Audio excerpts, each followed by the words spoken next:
नमस्कार दर्शकों, धार्मिक चमत्कार में आप सभी का स्वागत है। निमित्त होने का घमंड कैसा। आज हमने भंडारी में भोजन करवाया, आज हमने ये बांटा, आज हमने वो दान दिया।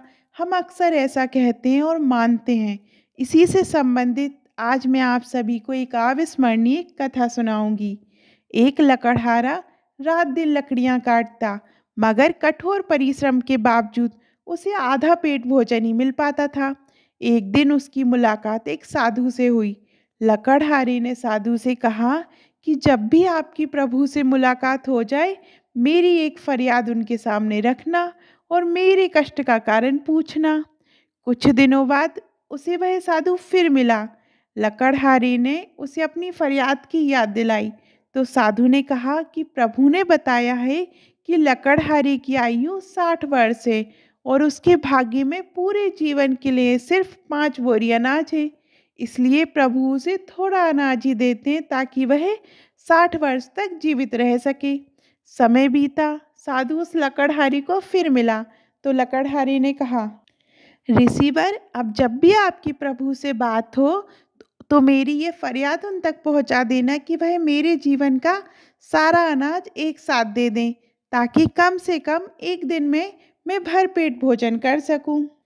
अगले दिन साधु ने कुछ ऐसा किया कि लकड़हारी के घर ढेर सारा अनाज पहुंच गया। लकड़हारी ने समझा कि प्रभु ने उसकी फरियाद कबूल कर उसे उसका सारा हिस्सा भेज दिया है। उसने बिना कल की चिंता किए सारे अनाज का भोजन बनाकर फकीरों और भूखों को खिला दिया और खुद भी भरपेट खाया।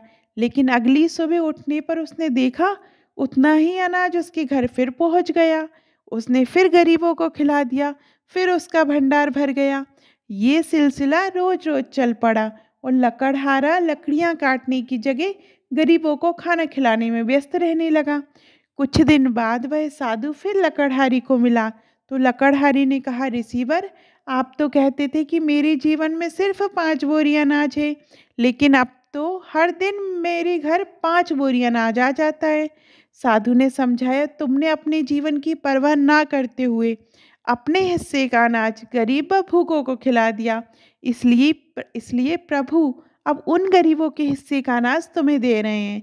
कथा के अनुसार किसी को भी कुछ देने की शक्ति हम में है ही नहीं। हम देते वक्त ये सोचते हैं कि जिसको कुछ दिया ये मैंने दिया। दान, वस्तु, ज्ञान, यहाँ तक कि अपने बच्चों को भी हम कुछ देते या दिलाते हैं तो कहते हैं मैंने दिलाया। वास्तविकता ये है कि उनका अपना है। आपको सिर्फ परमात्मा ने निमित्त मात्र बनाया है ताकि उन तक उनकी ज़रूरतें पहुंचाने के लिए। तो निमित्त होने का घमंड कैसा। दान किए से जाए दुख, दूर होए सब पाप, नाथ आकर द्वार पे दूर करे संताप। जय श्री राम। आपको ये कहानी कैसी लगी कमेंट में ज़रूर बताइएगा। और अभी तक आपने हमारे चैनल धार्मिक चमत्कार को सब्सक्राइब नहीं किया है तो सब्सक्राइब कीजिएगा। धन्यवाद।